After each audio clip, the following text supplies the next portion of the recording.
Hello friends, நேற்று வீடியோவில் நீங்கள் பார்த்துருப்பீங்க நம்ம வீட்டில் ஹார்வெஸ்ட் பண்ண மரவள்ளி கிழங்கு. இப்போ அதுதான் எல்லாமே வெயிட் போட்டுட்ருக்குறோம். நிறையா இருந்தாலும் ஒட்டுக்காக வெயிட் போட முடியல, ஏன்னா எங்கள் வீட்டில் இருக்க வெயிட் ஸ்கேல் சின்னது. ஸோ ஒவ்வொரு கிழங்காக பார்த்திங்கன்னா வெயிட் போட்டுட்ருக்கோம். ஓவரால் எவ்வளோ அப்படிங்கிறது இந்த வீடியோவோட எண்டிங்கில் நீங்கள் பார்ப்பீங்க.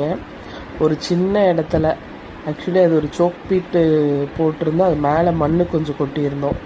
அது ஒரு சின்ன இடங்க, அதில் வச்சுருக்கிற கிழங்கு தான் இது. ஒரு சின்ன அது ரோட்டில் ஒரு குச்சி இருந்துச்சு, அந்த குச்சியை எடுத்துகிட்டு வந்து தான் நாங்கள் வச்சுருந்தோம். பரவாயில்ல, நல்லாவே நமக்கு அறுவடை கொடுத்துருக்குன்னே சொல்லலாம். ஏன்னு பார்த்தீங்கன்னா ஒரு சின்ன அது வளருமானே நாங்கள் டவுட்டாக இருந்தோம். பட் இவ்வளோ தூரம் வந்து நம்ம கை கொடுத்தது பெரிய விஷயந்தான்.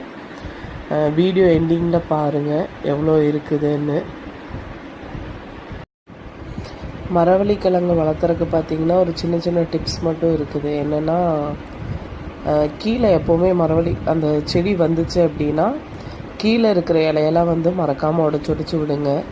அது கீழே ஒடிச்சு விட்டிங்கன்னா தான் அது மேலே வளரும், நல்லா ஹைட்டாகவும் வளரும், கிழங்கும் கீழே பிடிக்கும். ஏன்னா கீழேயே வந்து நம்ம உடைக்காமல் விட்டுட்டோம், செடி உடைக்கல அப்படின்னா கிழங்கு வைக்காதுங்க அவ்வளோக்கும். கொஞ்சம் கீழே எல்லாம் உடச்சி விட்டுறணும்.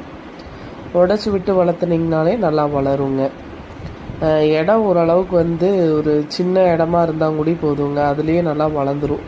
நீங்களே எங்கேயாவது மரவள்ளி கிழங்கு குச்சி கிடச்சிச்சு அப்படின்னா மறக்காமல் ட்ரை பண்ணி பாருங்கள். நல்ல ஹீல்டே வரும். என்ன ஒரு 10 months நம்ம வெயிட் பண்ணுற மாதிரி இருக்கும். 10 months வெயிட் பண்ணாலும் நல்ல ஹீல்டு இருக்குங்க. ஆக்சுவலி இதில் ரெசிபீஸ் எல்லாம் செஞ்சுருக்குறோம். நெக்ஸ்ட் வீடியோவில் உங்களுக்கு எல்லாமே நான் அதை அப்லோட் பண்ணுறேன், என்னென்ன ரெசிபீஸ் செஞ்சேன் அப்படிங்கிறது. இப்போ மரவள்ளி கிழங்கு தான் ஒவ்வொன்றா வெயிட் பார்த்துட்ருக்குதுங்க. தண்ணி பார்த்திங்கன்னா அவ்வளோக்கு நம்ம ஊற்றுற மாதிரி இருக்காதுங்க. ஒரு நாளைக்கு ஒரு டைம் கொஞ்சம் தண்ணி ஊற்றுனாலே போதுங்க, அவ்வளோ தண்ணி தேவைப்படாது. சில நேரம் எங்கேயோ நம்ம வெளியே போகிறோம், ஒரு நாள் நம்ம தண்ணி ஊற்றலை அப்படின்னாலும் பெருசாக வந்து நமக்கு ஒன்றும் இஷ்யூ ஆகாதுங்க.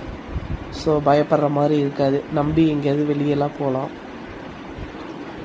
இதெல்லாம் பார்த்தீங்கன்னா அடிக்கிழங்குங்க. ஒரு கிழங்கு மட்டுமே 1776 இருந்துச்சுங்க, பெரிய கிழங்குங்க இதெல்லாம். ஃபைனலாக வெயிட் வந்து மெஷர் பண்ணியாச்சுங்க எல்லாமே. கடைசியாக பார்த்தீங்கன்னா நம்ம கிட்டத்தட்ட 6.5 கிலோ கிழங்கு வந்து கிடச்சிருக்குதுங்க. உண்மையாலுமே ஒரு சின்ன செடியில் இவ்வளோ கிழங்கு வந்தது பெரிய விஷயம் தாங்க. ஓகே, பாய். நெக்ஸ்ட் வீடியோவில்